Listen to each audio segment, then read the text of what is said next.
हमने theory of wages के बारे में पढ़ा था। थ्योरी ऑफ वेजेस मैंने how many types of theory of wages, the subsistence theory of wages, standard of living theory of wages, base fund theory, residual Clement theory of wages and marginal productivity theory of wages, bargaining theory of wages, behavioral theory of wages and modern theory of wages। ये हमने 8 theory थी, उसमें से हमने आपकी जो ये last ये 5th तक हमने पूरी कंप्लीट कर ली थी। हमने डिस्कशन कर लिया था कि किस तरीके से इसको इसके एग्जम्पशंस क्या हैं और किस तरीके से वेजेस इसमें डिटरमाइन करने के लिए इकोनॉमिस्ट ने कहा है। तो इसके बाद हम 6th थ्योरी पढ़ेंगे, बार्गेनिंग थ्योरी। अगर आपको ये 5th थ्योरी पढ़नी है तो 5 तक का क्लैरिफिकेशन पढ़ना है तो आप उसमें आप मेरी लास्ट वीडियो में देख लेना, मैं आपको उसको अपलोड कर दूंगी। ठीक है, तो यहाँ पर सब्स्टिट्यूशन, यहाँ हमने 5th के बाद आज हम 6th थ्योरी को डिस्कशन करेंगे। 6th थ्योरी क्या कहती है? 6th थ्योरी ये हमने पढ़ लिया था। 6th थ्योरी है आपकी मार्जिनल प्रोडक्टिविटी बार्गेनिंग। हाँ, 6th थ्योरी हमारी है बार्गेनिंग थ्योरी, जिसके बारे में आज डिस्कस करेंगे हम। Bargaining theory is propounded bye John Davidson. John Davidson ने इनको प्रोपाउंड किया था, डेवलप किया था। एंड उन्होंने जॉन डेविडसन क्या कहते हैं? कहते हैं कि according to this theory the fixation of wage depend on the bargaining power of the workers, trade unions and of employers. वो ये कहते हैं कि यहाँ पर जब भी जो वेजेस है उनके अकॉर्डिंग वो कहते हैं कि वेजेस जो है वो हमेशा बार्गेनिंग पर डिपेंड करती है। जरूरी नहीं है कि आपने सबसिस्टेंस लेवल को देख लिया, आपने मार्जिनल प्रोडक्टिविटी को देख लिया, स्टैंडर्ड ऑफ लिविंग को देख लिया, ऐसा नहीं है। हमेशा जो है बार्गेनिंग थ्योरी वो वेजेस जो है बार्गेनिंग पावर के ऊपर डिपेंड करती है। वो बार्गेनिंग पावर किसकी होती है? या तो एम्प्लॉयर की साइड से होगी या एम्प्लॉय की साइड से, यानी कि एम्प्लॉय मींस वर्कर्स की साइड से, या ट्रेड यूनियन। यानी ट्रेड यूनियन का मतलब क्या होता है? जो नंबर ऑफ वर्कर्स जो होते हैं उनकी अपनी यूनियन होती है, उनको उसको ट्रेड यूनियन का नाम दिया गया है। जो एम्प्लॉयज वर्कर्स होते हैं उनकी यूनियन। तो यहाँ पर या तो हम या तो जो वेजेस है वो ट्रेड यूनियन की बार्गेनिंग से, क्योंकि ऑन द बिहाफ ऑफ जो वर्कर है उनका जो ट्रेड यूनियन का प्रेसिडेंट होता है वो बात करता है एम्प्लॉयर से, वो बार्गेन करता है, या एम्प्लॉयर बार्गेन करते हैं। तो जिसका जिसका जो मतलब जिसका अगर मान लीजिए एम्प्लॉयर, अभी आप आगे पढ़ेंगे, एम्प्लॉयर की साइड से अगर बार्गेन डिसाइड होती तो हमेशा लो रहेगी, और वर्कर अगर करेगा तो वो हमेशा हाई की डिमांड करेगा। तो ये कहते हैं कि बार्गेनिंग पावर के ऊपर डिपेंड करती है कि वेजेस कितनी डिटरमाइन हो रही है, हाई पर जा रही है या लो पे जा रही है, या कितनी डिटरमाइन हो रही है। तो if the आगे क्या कहती है? if workers are stronger in bargaining process then wages tends to be high। मैंने अभी यही बताया आपको कि वर्कर्स कहते हैं, अगर ये थ्योरी कहती है कि if the workers are stronger, अगर वहां पर वर्कर्स का ज्यादा वर्चस्व है, एम्प्लॉयर थोड़ा सोच के चलते हैं, एम्प्लॉयर थोड़ा दबे हुए हैं वर्कर्स से और वर्कर्स की ज्यादा चलती है वहां पर, तो हमेशा जो वेजेस रेट है वो हाई रहेंगे। एंड इन केस अगर इसका वाइस वर्सा मान ले, तो in case employer plays a stronger role, जहां पर एम्प्लॉयर का ज्यादा वर्चस्व रहता है, एम्प्लॉयर स्ट्रॉन्गर रोल प्ले करते हैं, then wages tends to be low. वहां पर क्या होता है? क्योंकि वेजेस हमेशा लो रहती है, क्योंकि हमेशा जो एम्प्लॉयर होता है वो कम पर कम पर लेना वर्कर्स को चाहेगा कि हम कम से कम वेजेस हमें देनी पड़े। तो वहां पर एम्प्लॉयर साइड से अगर डिसाइड होती है, वेजेस रेट डिटरमाइन होता है, तो वो लो होता है। Level of wages in industry depends on the bargaining strength of the trade union concerned. वो कहते हैं कि लेवल ऑफ वेजेस जो है वो हमेशा ट्रेड यूनियन जहां पर होती है, बड़ी बड़ी कॉर्पोरेट्स होते हैं या ऑर्गेनाइजेशंस होती हैं, उसमें जो अगर ट्रेड यूनियन का बहुत बड़ा रोल होता है बार्गेनिंग लेवल को सेट करने में, बार्गेनिंग लेवल कह रहे हैं, सॉरी, वेजेस को सेट करने में। क्योंकि वेजेस जो ट्रेड यूनियन होती है वो एक तरह से एम्प्लॉयर वर्कर्स के भले के लिए बनती है, और वो अपना एक ग्रुप बना लेते हैं और वो एम्प्लॉयर पर हमेशा हावी रहते हैं, एक तरह से कहा जा सकता है। तो वो कहते हैं लेवल ऑफ वेजेस। और इसमें अगर हम बार्गेनिंग थ्योरी की बात कर रहे हैं तो बार्गेनिंग थ्योरी में मेन रोल अगर फोकस किया गया है जॉन डेविडसन ने, वो क्या क्या है, ट्रेड यूनियन। क्योंकि ट्रेड यूनियन कहते हैं, अगर बार्गेनिंग थ्योरी को देखें तो वहां पर जो है ट्रेड यूनियन का बहुत बड़ा रोल होता है। और ये थ्योरी वहीं पर एप्लीकेबल होती है जहां बड़ी बड़ी कंपनीज, बड़ी बड़ी ऑर्गेनाइजेशन है और जहां पर ट्रेड यूनियन का ज्यादा चलता है, जहाँ पे वीक ट्रेड यूनियन नहीं है, स्ट्रॉन्गर ट्रेड यूनियन है, और जहाँ एक इस फोर्सफुली ट्रेड यूनियन अपनी बात को एम्प्लॉयर से मनवाते हैं। तो ऐसी जगह पर ये थ्योरी काम करती है। तो level of wages in industry depends on the bargaining strength on the trade union concern. Result of collective bargaining by trade union, वो यही बात बताया मैंने कि कैसे करते हैं जो कलेक्टिव बार्गेनिंग से रिजल्ट वेजेस का, यानी कि वेजेस कहाँ पे डिटरमाइन होती है, collective bargaining by the trade union. Collective bargaining provides an example of what is sometimes called bilateral monopoly। वो कहते हैं कि रिजल्ट ज्यादातर यही मिलता है। कलेक्टिव बार्गेनिंग जो है वो हमेशा जो बायलेटरल जो मोनोपोली है उनको एक तरह से शो करती है, ठीक है। The power of trade union depends on the size of the membership. मैंने कहा कि ये जो थ्योरी है वो वही काम करती है जहां पर ट्रेड यूनियन ज्यादा फोर्सफुली अपनी बात को रखती है, अपना वहां पे ज्यादा एक्टिव रहती है। तो वहाँ और ट्रेड यूनियन का साइज के ऊपर भी डिपेंड करता है कि ट्रेड यूनियन छोटी है या ट्रेड यूनियन स्ट्रांग है, ये सारी चीजें तो कह रहे हैं। The power of trade union depends, जो पावरफुल अगर ट्रेड यूनियन है तो वो किस पर डिपेंड रहती है। अगर हम ये कहें कि ये पावरफुल वो ट्रेड यूनियन है तो ये उसकी मेंबरशिप से भी, या अगर जितनी बड़ी तादाद में वर्कर एक साथ ग्रुप में होंगे वही ट्रेड यूनियन ज्यादा स्ट्रांग होगी। तो वो कहते हैं the power of trade union depends on the size of its membership and the size of fighting fund and the extent of the dislocation of the national economy। तो ये कहते हैं कि इसके बाद वो और क्या चीज है, सबसे बड़ी चीज है size of the membership and क्या है, the size of the fighting fund. वो कितना अपनी बात को वेजेस को बढ़ाने के लिए कितना एम्प्लॉयर से बार्गेन कर सकते हैं, कितना फाइट कर सकते हैं। And the extent of the dislocation of the national economy, it can course by a strike वगैरह। ये सब ये जो सारी काम है, स्ट्राइक है, डिसलोकेशन नेशनल इकोनॉमी को कितना वो एक्सटेंट तक जा सकते हैं डिसलोकेशन करने में ट्रेड यूनियन की। तो ये सारी चीजें हैं, बहुत कुछ ट्रेड यूनियन की पावर को बताती है। In times of full employment, the union will be in a strong position. In a depression, they will do weaker। वो ये कहते हैं कि जब employment full employment हो रहा है क्या ना, in times of full employment, जब full employment है इसका मतलब the union will be strong position, तब union जो है strong position पे रहेगी। और अगर डिप्रेशन का टाइम है यानी इकोनॉमी डिप्रेशन जा रहा है तो ऐसे समय में जो ट्रेड यूनियन है वो वीक हो जाती हैं। तो मेन जिस्ट इस थ्योरी का क्या है, बार्गेनिंग थ्योरी का, बार्गेनिंग थ्योरी ये कहती है, जॉन डेविडसन ये कहते हैं कि जो वेजेस डिटरमाइन होती है वो बार्गेनिंग पावर इधर is depends on the employer और द वर्कर। और वर्कर का मतलब क्या है उनका, कि ट्रेड यूनियन, यहाँ की ग्रुप ऑफ जो वर्कर होते हैं यानी ट्रेड यूनियन जो होती है वो जितनी स्ट्रांग होगी उतना ही जो वेजेस है वो हाई चली जाएगी। अगर एम्प्लॉयर जो स्ट्रांग होगा तो वहां पर वेजेस हमेशा लो डिटरमाइन होगी। तो वेजेस का जो डिटरमाइन करने का मेन जो फोकस उन्होंने किया वो कहा कि बार्गेनिंग पावर है ऑफ द जो आपका एम्प्लॉयर और द वर्कर, ठीक है। तो ये थ्योरी, लेकिन और उन्होंने ये भी इसकी थोड़ा सा क्रिटिक्स ये आए कि ये क्रिटिक्स ने ये कहा कि ये थ्योरी सिर्फ उसी जगह यहाँ वहाँ पे एप्लीकेबल होगी जहाँ पे बड़ी बड़ी कंपनीज हैं, जहाँ पे नंबर ऑफ वर्कर्स बहुत ज्यादा काम कर रहे हैं, ट्रेड यूनियन बहुत ज्यादा अपनी बात को फोर्सफुली रख सकती है, यानी कि स्ट्रॉन्ग ट्रेड यूनियन है, वहीं पर ये थ्योरी सिर्फ काम करती है। नेक्स्ट थ्योरी को लेते हैं हम, behavioural theory of the wages. जैसे कि नेम से ही शो रहा है बिहेवियरल, बिहेवियर मींस बिहेवियर के ऊपर डिपेंड करता है।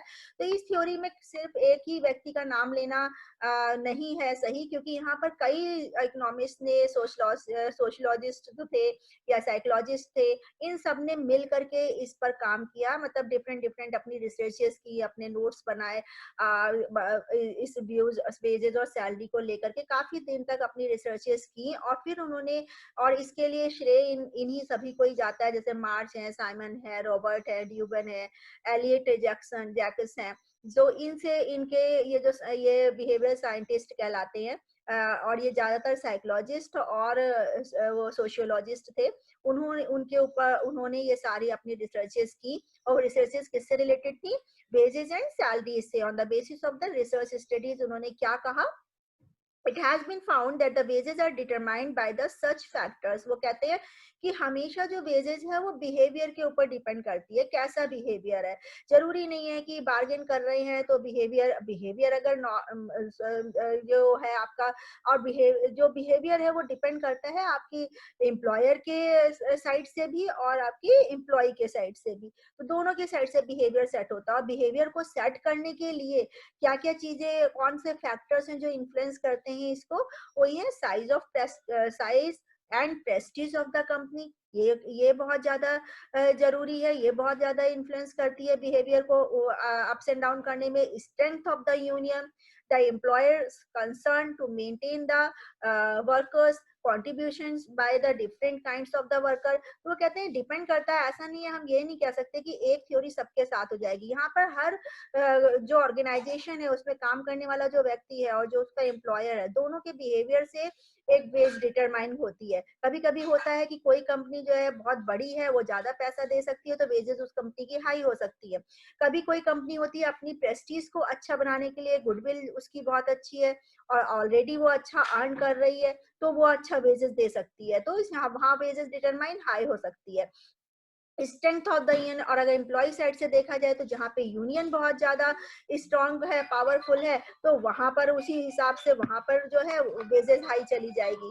तो यहाँ वो कहते हैं एंड द एम्प्लॉयज कंसर्न होगा। कभी कभी क्या होता है कि जो बड़ी बड़ी कंपनीज होती हैं वो जो वर्कर्स है उनको मेंटेन करने के लिए, यानी कि अच्छे वर्कर्स हमारे रिटेन रहे कंपनी में ही, उसको मेंटेन करने के लिए भी कंपनी जो है हायर वेजेस देने के लिए तैयार हो जाती है। तो ये जरूरी नहीं है कि हम ये कहें कि अकॉर्डिंग टू बार्गेनिंग थ्योरी की अगर सिर्फ एम्प्लॉयर की साइड से हमेशा लो ही वेजेस डिटरमाइन होगी। वो ये कहती, बिहेवियर थ्योरी ये कहती है कि ऐसा नहीं है कि एम्प्लॉयर की साइड से हमेशा लो वेजेस ही डिटरमाइन होगी और एम्प्लॉय की साइड से हमेशा हाई वेजेस डिटरमाइन होगी। ये डिपेंड करता है सिचुएशंस एंड बिहेवियर के ऊपर ऑफ द एम्प्लॉय एंड जो एम्प्लॉयर है। अगर एम्प्लॉयर के पास ऐसी कुछ कंडीशन होगी, उसकी साइज अच्छा, कंपनी का अच्छा होगा, प्रेस्टीज अच्छी होगी, या वो ये चाहेगी कि ये वर्कर हमारी कंपनी में रिटेन रहे, तो उस केस में जो है कंपनी अच्छी हायर वेजेस देने के लिए तैयार हो जाती है। और ऐसे उसे अगर एम्प्लॉय साइड से देखा जाए तो स्ट्रेंथ ऑफ द यूनियन जो है वो भी बहुत कुछ डिपेंड करता है कि वो क्या चाह रही है। और स्ट्रेंथ अगर यूनियन अच्छी है, पावरफुल है, तो वहां पर भी जो वेजेज है वो हाई जाती है। तो इस तरीके से बिहेवियर के ऊपर डिपेंड करता है, सिचुएशन के ऊपर डिपेंड करता है। इन द वर्ड्स, अगर हम दूसरे वर्ड्स में, इन अदर वर्ड्स कहना चाहें तो base differential are explained by the social norms, traditions, customs prevalent in the organization, psychological pressure of the management, prestige attached to the contain jobs in term of the social status, need to maintain internal consistency। ये मैंने ऊपर बताया कि internal consistency को maintain करने के लिए in the wages is the higher level। इस केस में, ये सारे जो केसेस हैं, इस सब केस में यानी सोशल नॉर्म्स कैसे हैं वहाँ के, सोशल नॉर्म्स कैसे मतलब कि वहाँ के लोग कैसा काम करना चाह रहे हैं, कैसा कल्चर है, कैसी मेंटेलिटी है, लोग मोबिलेशन है वर्कर्स का कि नहीं है, ट्रेडिशंस कैसे हैं, है ना। तो इस तरीके से कस्टमर्स प्रिवेलेंट, ये सारी चीजें जो है ये हाई वेजेस को प्रिवेल करती हैं, वो हाई लेवल को सेट करती हैं वेजेस को। ठीक है, तो इन शॉर्ट अगर हम कहना चाहें तो क्या है कि there theories are based, there मतलब इन सब की जिन्होंने सब थ्योरीज दी, रिसर्चेस की, और इन्होंने अपने विचार रखे, तो उसके according there theories are based on the element like, elements कौन से हैं, like employees acceptance to a wages, कि किस लेवल पर आकर के, कौन सा लेवल ऐसा है जिस पर वेजेस आकर के एम्प्लॉयज की साइड से एक्सेप्ट की जाती है। And the prevalent internal wages structure employees consideration on money और wages and the salaries as motivators. सबकी सारी कॉन्ट्रीब्यूशंस जो हैं, यानी कि आपका acceptance to a wage level and the prevalent internal wages structure, एक तो ये है कि वो एम्प्लॉयज किस वेजेस को एक्सेप्ट कर रहा है, जो वेज रेट है, एक्सेप्ट कर रहा है, और दूसरा साइड क्या है कि उस कंपनी का इंटरनल वेज स्ट्रक्चर क्या है, क्या कंपनी एम्प्लॉयर उस चीज को देने के लिए उतना वेज रेट देने के लिए तैयार है कि नहीं है। तो ये सारी चीजें जो है, और फिर उसके बाद एम्प्लॉयज कंसिडरेशन ऑन मनी, जो मनी है वो कितना कंसिडरेशन में लेना चाह रही है एम्प्लॉयज, और wages and the salary as motivators, और कितना वो मोटिवेट हो सकते हैं, मोटिवेटर्स को भी यूज किया जाता है। तो ये सारी चीजें मनी में, एंड मोटिवेटर्स, मोटिवेटर्स में जो अलग से, और आपने अभी एक थ्योरी पढ़ी थी जिसमें ये था कि जितना जो मनी है उसके उसके साथ साथ उसकी जो कितने में सरप्लस कितना हुआ उसका, तो वो चीज देखते हैं। तो यहाँ पर वही चीज है कि मनी के साथ साथ जो मोटिवेटर्स हैं उन सबके मिला करके उसको कितना कंसीडर किया जा रहा है। तो ये सारी चीजें जो है बिहेवियर थ्योरी को शो करती है कि बिहेवियर थ्योरी कहती है कि डिपेंड करता है सिचुएशंस एंड बिहेवियर के ऊपर, situation of the company as well as the society, social status and addition, customers and all, और behaviour of the employees and employer, इनके ऊपर डिपेंड करेगा कि वेज रेट कैसा होना चाहिए, वेजेस कहाँ पर डिटरमाइन होंगी। ठीक है, बिहेवियर थ्योरी पढ़ा, and the surplus value theory of ways, ये मैंने अभी बात कर रही थी कि सरप्लस थ्योरी जो है ये भी बहुत अच्छी थ्योरी है, और छोटी छोटी सारी थ्योरीज है वेजेस की। यहाँ ये surplus theory developed by Karl Marx, Karl Marx ने इसको डेवलप किया था 1849 टू 1883 में, इसको डेवलप किया गया था। यानी कार्ल मार्क्स ने ये थ्योरी 1849 से 1883 के बीच में दी कार्ल मार्क्स ने। और उनकी थ्योरी के अनुसार क्या था, उनकी थ्योरी थी, this theory is based on the basic assumptions that like other articles, labor is also an article which could be purchased on the payment of its price, that is wage। वो ये क्या कहते हैं, Karl Marx कहते हैं कि जैसे हम सब सामान खरीदते हैं, आर्टिकल मीन्स एक वस्तु, एक चीज, जैसे एक कमोडिटी है या कोई आर्टिकल है, कोई भी चीज, जैसे हम कोई चीज खरीदते हैं, वस्तु है, वो वैसे ही एक लेबर भी एक आइटम है, एक आर्टिकल है, एक वस्तु है। जैसे हम और आर्टिकल को खरीदने के लिए पैसे देते हैं, यहाँ पे हम लेबर को खरीदने के लिए, लेबर को लेने के लिए हम वेजेस के रूप में उसका प्राइस पेमेंट करते हैं प्राइस के रूप में। तो ठीक है, तो यहाँ पर वो क्या करते हैं कि लेबर को एक आर्टिकल मानते हैं, एक वस्तु मानते हैं। वो ये कहते हैं कि लेबर जो है वो लाइक का आर्टिकल है, और जिस तरीके से आर्टिकल के लिए हम पैसे देते हैं खरीदने के लिए, वैसे ही लेबर को लाने के लिए हम उसे परचेज करने के लिए उसे हम पेमेंट देते हैं, पेमेंट ऑफ इट्स प्राइस, उसका प्राइस उसको पे करते हैं, और वो जो प्राइस है वही वेजेस कहलाता है। क्यों, अब इसमें क्या है, उन्होंने इसका मतलब क्या था, देखिए, this payment according to Karl Marx is at subsistence level which is less than in proportion to time labour takes to produce terms, the surplus according to him goes to the owner। Karl Marx is well known for the advocacy in the favor of labor। वो ये कहते हैं कि, कौन है ये pen चला रहा है, इसको हटा दीजिए। तो जो कार्ल मार्क्स का कहने का मतलब क्या है कि वो आर्टिकल क्यों मानते हैं, वो कहते हैं लेबर को हम आर्टिकल इसलिए मान रहे हैं क्योंकि हम हमेशा किसी चीज को खरीदने के लिए जब पैसे दे रहे हैं तो हम लेबर को भी खरीदने के लिए उसको जो प्राइस दे रहे हैं, और जितना हमें वेजेस की जरूरत होगी, मतलब एक तरह से इनडायरेक्टली उन्होंने ये कहा कि जब वेजेस भी जो वर्कर है वो भी उतना ही आना चाहेगा जब तक कि उसकी सब्सिस्टेंस लेवल जो है वो पूरी ना हो जाए, मतलब सब्सिस्टेंस लेवल से नीचे तो कोई काम करना ही नहीं चाहेगा। तो वो कहते हैं, कार्ल मार्क्स कहते हैं, is it subsistence level which is less than in the proportion of time takes. वो कहते हैं कि जितना भी प्रोडक्शन में टाइम लगता है और सब्सिस्टेंस लेवल में जितना उसको देना पड़ता है, इन दोनों को में जो सरप्लस बचता है, इन दोनों के बीच में जो सरप्लस, एक तो होता है कि हमने उसकी जरूरतें, एक व्यक्ति को, एक वर्कर को अगर हम 1000 रुपए दे रहे हैं, और उसका सब्सिस्टेंस लेवल, मैंने बताया था सब्सिस्टेंस लेवल क्या होता है, फूड, क्लोथिंग एंड शेल्टर, ये तीन नीड्स, बेसिक नीड्स अगर उसकी कंप्लीट हो रही है 800 रुपए में, तो वो जो 200 रुपए है वो क्या कहलाएगा कि एक तरह से सरप्लस के रूप में यूज करेगा। और वो जो सरप्लस है, वो सरप्लस, वो जो लोग हैं, मतलब एम्प्लॉयर है, ओनर है, वो और चीजों में लेबर के उसके यूज करता है, तो यानी और एक्सपेंसेस को मीट आउट करने के लिए। तो इस तरीके से उन्होंने ये कहा कि जो सरप्लस किसको हम मानेंगे, सरप्लस का मतलब है कि एक सब्सिस्टेंस लेवल को पूरा करने के बाद जो लेबर को उसके टाइम के लिए दिया जाता है, वो जो सरप्लस है, वो जो बचा हुआ रेस्ट ऑफ अमाउंट है, वो आपका सरप्लस कहलाएगा। और यही एक तरह से वेजेस कहलाएगी, क्योंकि सब्सिस्टेंस वाले में तो उसने काम पूरा कर लिया। तो वो यही कह रहा है कि the payment according to Karl Marx is at subsistence level which is less than in proportion of time, जो कि सब्सिस्टेंस लेवल से कम है जो उसने पे किया है। यानी कि उसने पूरे टाइम जितना उसने, मान लीजिए 8 घंटे 6 घंटे जितने घंटे भी उसके तय हुए हैं, उस घंटे में उसने काम किया, उसके घंटे का मतलब उसका है कि 1000 रुपए पे कर रहा है। तो 1000 रुपए और सब्सिस्टेंस लेवल को पूरा करने में उसको सिर्फ 800 रुपए पूरे करने, तो 200 रुपए जो है वो सरप्लस है।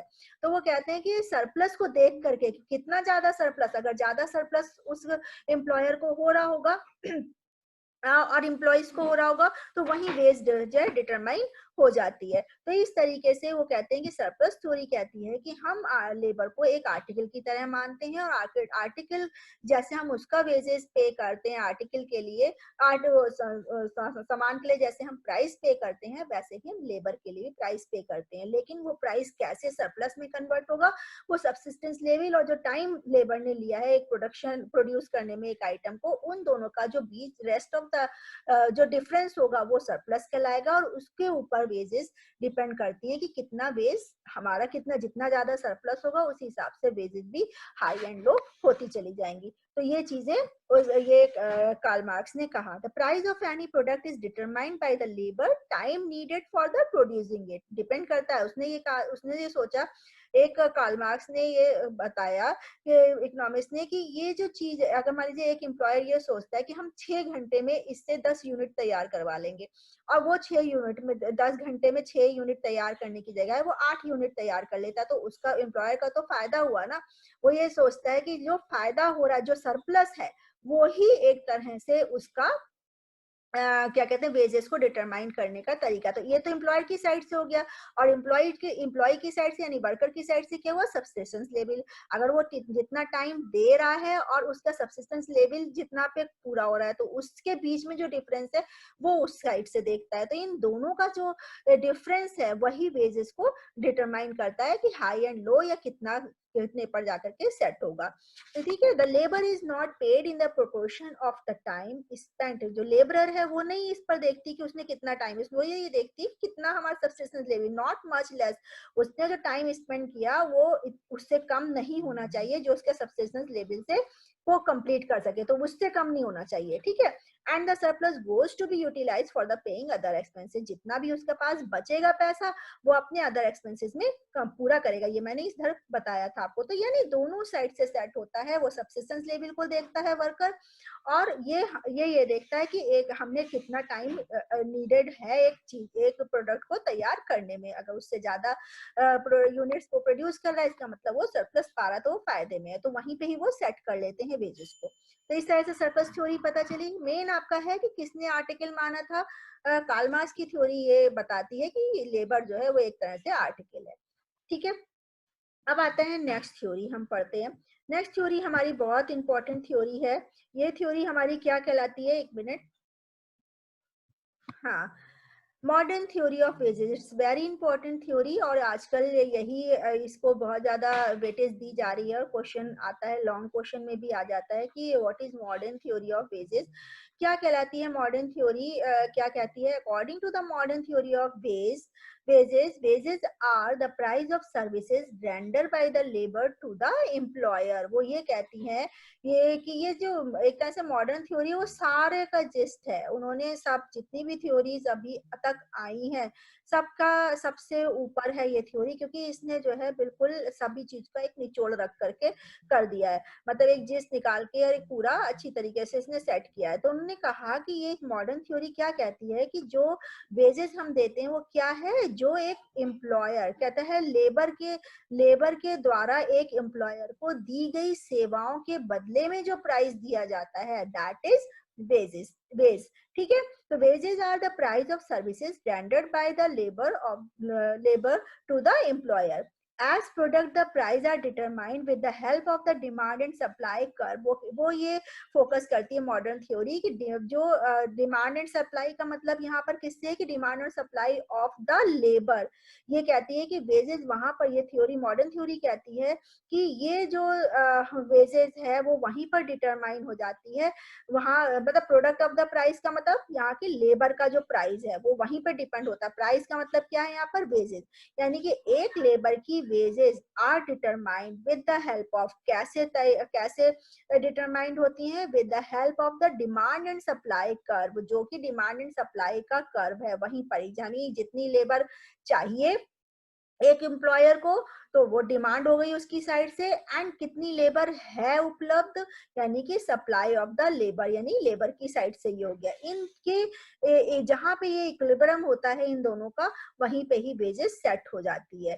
ठीक है, तो सिमिलरली द वेजेस कैसे उन्होंने कहा, मैंने इसको लिख रखा है, देखिए द वेजेस क्या कहलाती है, wages with the help of demand and supply of the labour is also obtained. किससे कहती है, wages prices of the service standard by the wages, किसे कहेंगे, जो लेबर को जो है सर्विस टेंडर करती है टू द एम्प्लॉयर, उसको जो उसके बदले में प्राइस दिया जाता है, दैट इज वेजेस। और वो क्या कहती है, the wages is also obtained with the help of the demand and supply of the labour. ठीक है, the demand of the labour comes from the entrepreneurs. कहाँ से आती है डिमांड, तो मैंने आपसे पहले बताया कि डिमांड किसकी तरफ से आती है, एंटरप्रेन्योर की तरफ से। And the demand of the as it use for the production of goods and the services, जिसको कि वो कहाँ यूज करता है लेबर को, वो production of the goods and services and goods के प्रोडक्शन में जिसको यूज कर रहा है, उस लेबर की डिमांड जो कहाँ से आएगी, एंटरप्रेन्योर्स की तरफ से। इसीलिए क्या कहता है, दस the demand of labour depends on the productivity of the labour. इसीलिए जो एम्प्लॉयर है वो ये देखता है कि लेबर की प्रोडक्टिविटी कितनी है, उसके ऊपर डिमांड, उसी हिसाब से उसकी डिमांड करता है। मान लीजिए एक प्रोडक्ट उसे 100 यूनिट तैयार करनी है और 100 यूनिट के लिए उसके पास 10 घंटे हैं। अब वो लेबर में देखेगा कि लेबर जो है कितनी, अगर हम 10, एक लेबर जो है एक घंटे में 10 यूनिट तैयार कर रही है और उसके पास 10 घंटे हैं, तो क्या होगा, इसका मतलब वो जल्दी तैयार कर लेगी। तो यहाँ पर वो कह रहा है कि लेबर की प्रोडक्टिविटी उसको कम लेबर ही लगानी पड़ेगी और डिमांड फिर क्या हो जाएगी, लेबर की कम करेगा वो। तो इस तरीके से यानी कि वो डिपेंड करता है कि प्रोडक्टिविटी लेबर की कितनी है। अगर लेबर की प्रोडक्टिविटी हाई है तो क्या होगा, डिमांड थोड़ी कम हो जाएगी। और प्रोडक्टिविटी अगर थोड़ी ज्यादा है लेबर की प्रोडक्टिविटी अगर ज्यादा है तो डिमांड कम हो जाएगी, और प्रोडक्टिविटी अगर लेबर की कम है तो प्रोडक्टिव डिमांड जो है उसकी ज्यादा उसे करनी पड़ेगी, क्योंकि ज्यादा लेबर उस टाइम पे लगाएगी। तो क्या कह रहा है, the higher the productive labour the greater will be demand of from the employ. यहाँ पर क्या कह रहा है कि demand for the labour depends upon the productivity of the labour, depend करता है प्रोडक्टिविटी कितनी है। ठीक है, thus demand of the labour depends upon the, इसी तरह उल्टा अगर देखा जाए तो क्या कह रहा है, दस the demand of the labour depend upon the marginal productivity of the labour. वो कह रहा है कि डिमांड ऑफ द लेबर क्या है, depends upon the marginal productivity of the labour. इसी का ये जिस्ट है कि डिपेंड करता है कि एक लेबर के लगाने से, मार्जिनल प्रोडक्टिविटी के बारे में आपने थ्योरी पढ़ी हुई है, तो वो कहते हैं कि लेबर की मार्जिनल प्रोडक्टिविटी डिपेंड करती है कि लेबर की कितनी डिमांड है। अगर लेबर की डिमांड, अगर प्रोडक्टिविटी उसकी हाई चली जाती है, एक प्रोडक्टिविटी मतलब एक लेबर को बढ़ाने से प्रोडक्टिविटी में ज्यादा बढ़ावा आता है, अच्छी अच्छी इंक्रीज होती है, तो इसका मतलब वो लेबर को बढ़ाएगा। उस केस में अगर मार्जिनल प्रोडक्टिविटी के पॉइंट ऑफ व्यू से देखा जाए तो मार्जिनल प्रोडक्टिविटी अगर हाई जा रही है, एक लेबर के लगाने से उसके प्रोडक्शन में ज्यादा इंक्रीज हो रहा है, तो लेबर की डिमांड ज्यादा होगी। ठीक है, यहाँ इस केस में मार्जिनल प्रोडक्टिविटी के केस में, since the marginal productivity of labour will slope downwards after a stage. लेकिन वो कहते हैं कि बाद में, क्योंकि मार्जिनल यूटिलिटी की अगर आप ध्यान रखा होगा तो उसमें भी होता है कि स्लोप जो है एक टाइम के बाद नीचे गिरने लगता है, स्लोप जो डाउनवर्ड्स हमेशा रहता है, क्योंकि एक प्रोडक्टिविटी का भी एक लेवल होता है, धीरे धीरे वो कम भी होने लगती है एफिशिएंसी की वजह से, किसी और कारणों की वजह से।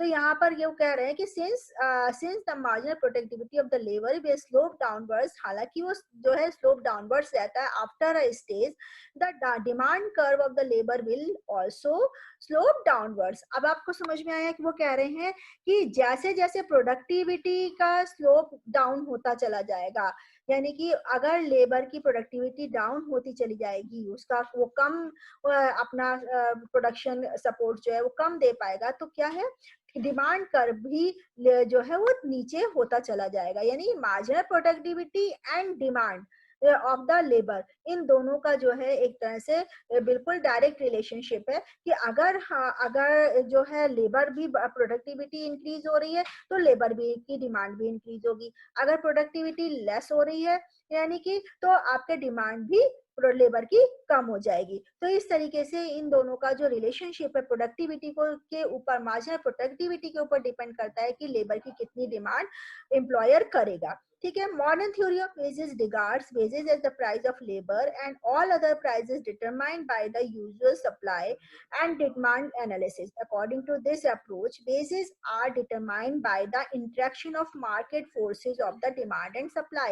वो कहते हैं डिपेंड ये भी करता है कि सप्लाई कितनी है, मार्केट फोर्स में, मार्केट फोर्स कितनी है उसकी, मार्केट फोर्स का मतलब कि सप्लाई उसे कितनी मिल पाएगी, डिमांड एम्प्लॉयर की तरफ से कितनी आ रही है मार्केट में, और मार्केट में अवेलेबिलिटी ऑफ लेबर कितनी है, यानी कि सप्लाई ऑफ द लेबर कितनी है। और इसके लिए मार्केट फोर्स के लिए बहुत सारे कारण हैं जो आगे की स्लाइड में बताती हूँ कि जिसकी वजह से डिमांड एंड सप्लाई जो है वो इफेक्ट करती है। तो क्या है लेबर की डिमांड एंड सप्लाई, तो फैक्टर्स इफेक्टिंग डिमांड और and supply of the labour, क्या है factors affecting demand of the labour. अगर लेबर की साइड से देखें, मतलब वो डिमांड की साइड से देखें, और डिमांड किसकी साइड से होती है, एंटरप्रेन्योर की साइड से। तो एंटरप्रेन्योर किस किस कारणों से लेबर की डिमांड जो है कम एंड कम, मतलब लो एंड हाई हो सकती है। यानी कि यहाँ पर क्या है, टेक्नोलॉजिकल चेंजेस। वो कहते हैं कि अगर टेक्नोलॉजिकल चेंजेस हैं, अभी कोई ऐसा प्लांट लगता था जिसमें 10 लेबर की ही जरूरत थी, और अब कोई नया प्लांट लगा दिया उन्होंने, कोई नई टेक्नोलॉजी आ गई जिसमें जो है ज्यादा लेबर की जरूरत होगी,